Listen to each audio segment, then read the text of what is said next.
اور میں چھٹی نہیں کر سکتی۔ آپ میری فکر مت کریں۔ اگلے ہی بار مارے سیاہ کی اسپورٹس کار سناٹے سے اس کے قریب سے گزری، جس پر ادر لمحے بھر کر یہ حیران ہوا تھا، اور اگلے ہی پر ناراضگی سے مارے سیاہ کی ریڈ اسپورٹ کار کو دیکھ رہا تھا کہ وہ گیٹ سے باہر نکل رہی تھی۔ اکثر انتہائی گھاک چالاک میجر ردن تقی کو بھی بے وقوف بنا جاتی تھی۔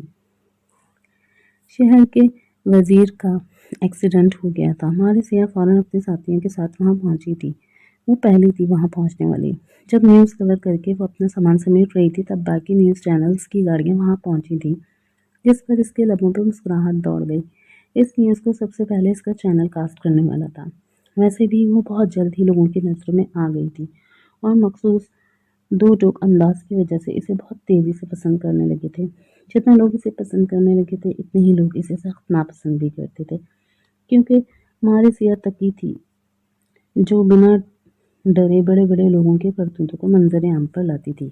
اب چاہے اس میں منسٹر ہوں یا بڑے بڑے آفیسرز یا بزنس مین، وہ اپنا کام ختم کر کے اسپورٹس کار کی جانب بڑھی، اور ریموٹ سے ڈور ان لاک کر رہی تھی۔ تو وہ آپ ہیں مس تقی، جو غریبوں کو ہراساں کرتی ہے؟ مارے سیاہ، جس نے ڈور کی جانب ہاتھ بڑھایا تھا، اپنے پشت سے آتی آواز سن کر مڑی۔ کیا مطلب؟ سامنے پولیس یونیفارم میں ملبوس کھڑے اس اسمارٹ اور ہینڈسم سے بندے سے اس نے پوچھا تھا، جو آنکھوں پہ سیاہ دھوپ کا چشمہ لگائے کھڑا پولیس کا اور ماڈل سے زیادہ لگ رہا تھا۔ مطلب یہ کہ مس تقی، آپ امیر ہیں تو جو چاہیں وہ کر سکتی ہیں، کیونکہ آپ کو آپ کی دولت بچا لے گی۔ سامنے والے کے لہجے میں تپش تھی۔ واٹ ربش! تم کہنا کیا چاہتے ہو؟ مارے سیاہ کا موڈ بگڑا۔ میں یہ کہنا چاہتا ہوں ملکہ عالیہ کہ آپ کی تفریح آپ کو مہنگی پڑ سکتی ہے۔ وہ نہایت طنزیہ انداز میں ایک ایک لفظ کو چبا کر بولا۔ نام ہے میرا نفرت۔ میں جاتی جہاں وہاں سب کچھ تباہ و برباد کر دیتی، بستیوں کی بستیاں اجاڑ دیتی، گھروں کو ویران کر دیتی، دلوں کو پیروں تلے کو چل دیتی۔ نام ہے میرا نفرت۔ مطلب یہ کہ مس تقی، آپ امیر ہیں، جو چاہیں کر سکتی ہیں، کیونکہ آپ کو آپ کی دولت بچا لے گی۔ سامنے والے کے لہجے میں تپش تھی۔ واٹ ربش! آپ کا ایڈونچر کافی خطرناک ہے۔ اگر ایسے میں کسی کی جان چلی جائے تو کیا آپ اپنے پیسوں سے اس کی جان بھی خرید سکتی ہیں؟ اس کا لہجہ کافی تلخ تھا، جس پر مارے سیاہ حیران ہوتے ہوئے غور سے اسے دیکھا۔ اس نے تو اسے کبھی اپنی شرارت کا نشانہ نہیں بنایا تھا۔ تم ہوتے کون ہو مجھے اتنا لیکچر دینے والے؟ یا شاید تم اس شہر میں نئے ہو؟ میں مارے سیاہ تقی ہوں۔ میں کبھی غلط نہیں کرتی، ہمیشہ غلط کے خلاف آواز اٹھاتی ہوں۔ وہ تیکھی نظروں سے اسے گھورتی ہوئی سخت لہجے میں بولی۔ صحیح کہا، میں آپ کے شہر کا نیا ایس پی ہوں۔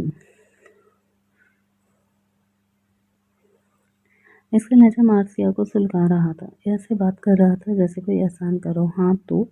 مارے سیاہ نے ٹھنڈے ٹھار بدتمیز انداز میں جواب دیا۔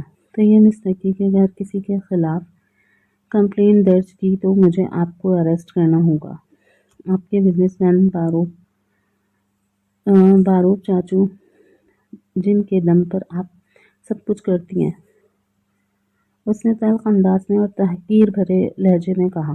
واٹ ربش! کیا بکواس کر رہے ہو تم ہو کون کرے گا میری کمپلین؟ اور بیچ میں میرے بابا چاچو کو مت لاؤ، تم جیسے کے لیے میں ہی کافی ہوں۔ مارے سیاہ نے اپنا لہجہ اس سے بھی زیادہ تلخ اور تحقیرانہ انداز اختیار کیا، جس پر بری طرح سلگ گیا۔ تم جیسی جرنلسٹ مجھے زہر لگتی ہیں، حسن صاحب۔ مارے سیاہ کے کہنے پر اس نے نہایت ہی نفرت سے کہا، اور ساتھ ہی کسی کو پکارا۔ اس کا تو دل چاہ رہا تھا کہ مارے سیاہ کو ابھی لے جا کر ٹارچر سیل میں بند کر دے۔ اسے ایسی لڑکیاں سخت زہر لگتی تھیں۔ اچھا، اگر میں زہر لگتی ہوں تو شاید تم بھی نہیں لگتے۔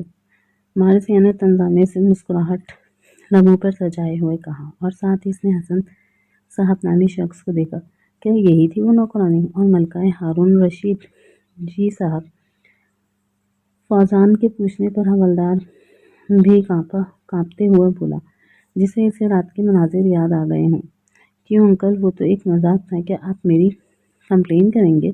اگر آپ کو یاد ہو تو میں نے آپ کو 50,000 جتنی رقم بھی دی تھی۔ مارے سیاہ نے پیشانی پر بل ڈال کر کہا۔ جی نہیں کروں گا، حوالدار فوراً بولا، جس پر فوزان نے گھور کر اسے دیکھا۔ مجھے معاف کر دیجئے صاحب، بیلن سے جو رقم ملی تھی، اس سے میرے بہت سے مسئلے حل ہو گئے تھے۔ ایک طرح سے ان کا احسان ہے مجھ پر۔ حوالدار نے فوزان سے نظریں ملائے بغیر دھیمے لہجے میں کہا تھا اور وہاں سے ہٹ گیا۔ اور کون کرے گا میری کمپلین؟ مارثیا نے تمسخرانہ انداز میں پوچھا۔ وہ اپنی گاڑی کی جانب پلٹی۔ میں وارن کرتا ہوں مارثیا تکی تمہیں، آئندہ ایسا کچھ ہوا تو تمہیں کوئی نہیں بچائے گا۔ جبھی مارثیا کو جھٹکا لگا تھا اس نے حیرت سے فوزان کو دیکھا جس نے آگے بڑھ کر جاتی مارثیا کی کلائی مضبوطی سے پکڑ کر اسے جانے سے روکا اور ساتھ ہی ایک لفظ نہایت نفرت سے چبا چبا کر کہا، ہاؤ ڈیئر یو، تم نے مجھے چھونے کی جرات کیسے کی؟ بھڑک کر کہتی ہوئی مارثیا نے جھٹکے سے اس سے اپنا ہاتھ چھڑایا۔ فوزان کی کلائی پکڑ کر اس نے پشت کی جانب موڑتے ہوئے کہا تھا۔ یہ سب مارثیا نے اتنی پھرتی سے کیا کہ فوزان دنگ رہ گیا۔ اپنے میں نیوز میں اپنی تصویر دیکھ کر کیسا لگے گا، وہ بھی اس حالت میں کہ تم لڑکی سے مار کھا رہے ہو؟ مارثیا فوزان کی کلائی اور بازو موڑے اس کی پشت سے لگائے جلاتی لہجے میں بولی۔ فوزان نے گردن موڑ کر جلتی نگاہوں سے اسے دیکھا جو بڑے سے بلو گوگلز اور ماسک میں اپنا چہرہ چھپا چکی تھی اور ساتھ ہی اپنی شخصیت بھی۔ فوزان نے سر گھما کر سامنے دیکھا جہاں ساری میڈیا جو منسٹر کی نیوز کور کرنے آئی تھی انہیں چھوڑ کر ان کو پوسٹ کرتے ہوئے دکھی۔ شاپنگ پلازا میں ایک سنسان راہداری میں کھلی ونڈو کے سامنے وہ گن کے لینس میں مارثیا تکی کو دیکھ رہا تھا جو آج بھی کسی کو ذلیل کر رہی تھی۔ آخر تمہیں گھمنڈ کس بات کا ہے مارثیا تکی، کہ اپنی خوبصورتی کا یا اپنی شیطانی دماغ کا؟ بلیک ڈیول اپنی لمبی سی گن کے لینس میں مارثیا کو دیکھ رہا تھا، یا پھر تمہارے اس دل کا جس کا مالک کوئی بن نہیں پاتا؟ کہتے ہیں ساتھ ہی اس نے لینس میں دیکھتے مارثیا کے دل کا نشانہ لیا۔ اگر تمہارے نام نہاد دل ہی نہ رہے تب؟ بلیک ڈیول کے لبوں پر ایک شفاف مسکراہٹ نمودار ہوئی۔ بلیک ہیڈ لائنز کچھ یوں ہوگی کہ شہر کا ایس ای پی ایک لڑکی سے پٹتا ہوا مارثیا کہتے ہیں مجھ سے دور رہنا ہی تمہاری صحت کے لیے درست ہوگا۔ مارثیا سے انگلی اٹھا کر وارن کرتی ہوئی اپنی کار کی جانب پلٹی اور ڈور کھولتی ہوئی مارثیا کو عجیب سا احساس ہوا تھا کہ اسے لگا کہ کسی کی نظروں کی تپش میں ہے اور اس کی چھٹی حس اچانک ہی الارم کرنے لگی۔ اس نے جھٹکے سے سر اٹھا کر سامنے شاپنگ پلازا کی طرف دیکھا۔ اس سے پہلے کہ اسے کچھ نظر آتا فوزان نے اسے اپنی جانب کھینچا۔ تبھی اسپورٹس کار کے فرنٹ ونڈو کے کانچ کے چھناکے سے آواز آئی۔ وہ تیزی سے دھڑکتے دل کے ساتھ فوزان سے جا لگی۔ شاپنگ پلازا کی جانب اسے فوزان کے چلانے کی آواز آئی۔ دھمکانے کی کوشش کی تھی یار، مارنے کی نہیں۔ صرف 2 سیکنڈ لگے تھے اسے خود کو سنبھالنے میں۔ اگلے ہی پل فوزان نے جھٹکے سے دور ہوتی ہوئی اس نے اپنے آس پاس کے افراتفری میں نظریں دوڑائیں۔ وہ پولیس کے نرقے میں تھی۔ نیوز چینلز اس پر کیمرہ فوکس کیے اپنی ہانکے جا رہے تھے۔ انہیں ایک ساتھ دو چٹخارے دار نیوز مل گئی تھی۔ سر جھکر کر کے اس کا چہرہ چھپا ہوا تھا مگر گھر جانا ہی اپنی گاڑی میں، مارثیا نے سخت اکتائے ہوئے انداز میں کہا تھا، کیونکہ وہ جانتی تھی ان سے چھٹکارا اتنی جلدی نہیں ملے گا۔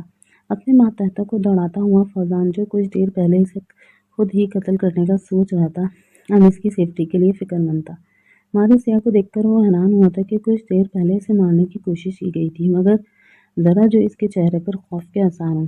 ایسا لگ رہا تھا جیسے وہ سب کچھ ایک ریہرسل ہے۔ ہم اپنا کام ختم کر کے آپ کو مکمل سیکیورٹی کے ساتھ آپ کے گھر پہنچا دیں گے، فوزان اس سے سرد لہجے میں بولا۔ اسے پہلی مرتبہ احساس ہوا کہ جس سے ہم شدید نفرت کر رہے ہوں ان کے لیے بھی فرائض کی ادائیگی کرنا پڑتی ہے۔ مسٹر ایس پی، میں اپنی حفاظت خود کر سکتی ہوں، وہ بدمزہ سی بولی۔ اگر آپ کو یاد ہو ابھی آپ کی جان میں نے ہی بچائی ہے، انتہائی تلخ اور کڑوے لہجے میں فوزان نے کہا جس پر مارثیا خون کا گھونٹ پی کر رہ گئی۔ اگر آپ ہمارے ساتھ کمپرومائز نہیں کریں گی تو مجھے ناچار عدن کو کال کرنی ہوگی تاکہ وہ آپ کو اپنی ذمہ داری پر لے جا سکے۔ نہیں، چاچو کو نہیں، مارثیا گھبرا کر منع کرنے لگی۔ اگر عدن آتا تو اس کی بے عزتی پکی تھی۔ ٹھیک ہے مگر کام جلدی نمٹاؤ۔ اگلے ہی پل وہ ناچار حامی بھر گئی۔ مارثیا، کیا تم ٹھیک ہو؟ تبھی پولیس کا حصار توڑ کر عدن اس کی طرف آیا۔ اوہ چاچو! اگلے ہی پل مارثیا آگے بڑھ کر عدن سے لگ گئی۔ السلام علیکم، کسی نے سلام کیا تھا۔ وعلیکم السلام، میں نے سنا تھا کہ تمہارا ٹرانسفر یہاں ہوا ہے۔ تھینکس مارثیا کا خیال رکھنے کے لیے۔ عدن فوزان کو دیکھ کر مسکرا کر بولا۔ ان دونوں کو دیکھ کر لگ رہا تھا کہ وہ کافی کلوز ہے۔ تم لوگوں کو کسی پر شبہ ہے؟ ادن کے بات پر مسکرایا اور اگلے ہی پل اس کے بازو سے لگی مارسیا پر ایک چٹتی نگاہ ڈال کر ادن سے پوچھا، نہیں یار تم تو جانتے ہو مارسیا ایک جرنلسٹ ہے اور جرنلسٹ پر اس طرح کے حملے ہوتے رہتے ہیں، کوئی عجیب بات نہیں۔ ادن نے کہا، واقعی چاچو نے صحیح کہا ہے۔ فوزان کے طنزیہ انداز پر مارسیا نے اسے تیز نظروں سے گھورا۔ جب لوگوں کی تلخ سچائی ہضم نہیں ہوتی تب ایسی گھٹیا حرکت کرتے ہیں۔ مارسیا کے چپا چپا کر کہنے پر اس نے ناگواری سے اسے دیکھا تھا۔ وہ نہیں بتا سکتا تھا کہ اسے اس لڑکی سے کتنی نفرت تھی۔ سچ تو یہ تھا لڑکی نفرت کی ہی لائق تھی۔ اوکے دوست، پھر ملاقات ہوگی۔ گھر میں اس وقت سب پریشان ہو رہے ہیں، ادن کہتا ہوا مارسیا کو لے کر اپنی کار کی جانب بڑھ گیا۔ مارسیا کو سیما کے گیٹ پر چھوڑتے ہی وہ آرستگی کے آفس کی جانب نکل گیا۔ ادھر مارسیا کے انتظام میں پورا ماہ سیما لان میں جمع تھا۔ درِ ضلع ستوی سے چھپ کر اس کی سلامتی کا یقین کر رہے تھے۔ پھر صوبیہ نے بھی آگے بڑھ کر اسے خود سے لگایا، بچی ٹی وی پر بھی اتنی اچھی لگتی ہے، پتہ نہیں کسی نے دشمنی کی ہوگی، صوبیہ نے کہا۔ اس کے علاوہ سبھی نے اس سے آگے بڑھ کر اس کی خیریت دریافت کی۔ ادن سیدھا آرستگی کے کیبن میں چلا گیا جہاں آرستگی کسی فائل پر جھکے تھے۔ ادن سیدھا ان کے پاس آیا تھا۔ مارسیا کے ساتھ ہوئے حادثے کی خبر انہیں سلیقے سے دینا چاہتا تھا۔ وہ نہیں چاہتا تھا کہ آرستگی یہ خبر کسی اور سے سنے اور ان کی طبیعت خراب ہو، مگر شاید اس نے آنے میں دیر کر دی تھی۔ ادھر وہ اندر آیا تبھی ٹیلی فون کا سیٹ بجنے لگا۔ آرستگی سے بیٹھنے کا اشارہ کرتے ہوئے ریسیور اٹھا کر کان سے لگائے۔ ہیلو۔ ان کا چہرہ سفید پڑا تھا۔ بھائی جان۔ ادن جو انہیں ہی دیکھ رہا تھا لپک کر ان کے پاس آیا۔ ریسیور ان کے ہاتھ سے چھوٹ گیا۔ بھائی جان، مارسیا پر قاتلانہ حملہ ہوا ضرور تھا مگر وہ محفوظ ہے۔ ادن اسے تسلی دینے لگا جن کا چہرہ دھیرے دھیرے زرد پڑ رہا تھا۔ وہ مارسیا تھی جو خود کی حفاظت کر سکتی تھی۔ اگر اس کی جگہ ذیلی ہوتی تو؟ آرستگی کے سینے میں شدید درد اٹھا۔ وہ اپنے دائیں ہاتھ سے سینہ سلانے لگے۔ بھائی جان آپ ٹھیک ہیں؟ ادن انہیں بے قراری سے پکار رہا تھا۔ میری معصوم درِ ضلع ذیلی۔ ان کا درد بڑھنے لگا۔ بھائی جان ذیلی کو کچھ نہیں ہوا، ادن ان سے کہہ رہا تھا مگر ان کی آنکھیں ذیلی کہتے ہوئے بند ہو گئیں۔ ادن کانپتے ہاتھوں سے سیل فون کان پہ لگائے۔ ہیلو ایمبولینس، اس کی آواز ابھری۔ السلام علیکم۔ ایک بات غور سے سنیں، میں نے اپنے کرداروں کے نام بہت سوچ سمجھ کر رکھے ہیں، مجھے بہت پسند ہے۔ اگر آپ کو پسند نہیں آ رہے تو میں کیا کر سکتی ہوں؟ جنہیں شکایت ہے وہ جان لیں گے۔ مارسیا کا معنی موتی کی ہوتا ہے۔ موتی جو سیپ میں بند رہ کر ہمیں سکھاتا ہے کہ اگر ہم بھی اپنے حدود اور پردے کے اندر رہیں تو قیمتی ہیں۔ ستوی موتی، درِ ضلع پاکیزہ موتی۔ ادن جنت کا نام، قرآنی لفظ، لفظی معنی ہمیشہ کے ہیں۔ فوزان کامیاب ہونے والا۔ رہا بلیک ڈیول، یہ اس کا اصلی نام نہیں ہے۔ دستک کا دروازہ، دروازہ کھولنے والا، توڑنا نہیں۔ اللہ نے ہمیں اچھائی کا حکم اور برائی سے روکنے کا بھی حکم دیا ہے۔ اس مرتبہ آرستگی کو شدید قسم کا ہارٹ اٹیک ہوا تھا۔ کرشمہ تھا یا دعاؤں کے حصار میں تھے جو بچ گئے تھے، مگر حالت ابھی بھی کافی نازک تھی۔ ایمرجنسی روم کے سامنے ماہ سیما کے سارے داسی جمع تھے اور ان کے لیے دعا گو تھے۔ دوسرے دن ان سے ملنے کی اجازت ملی تو مارسیا سب سے پہلے دوڑ کر اندر گئی اور بابا سے جا لگی۔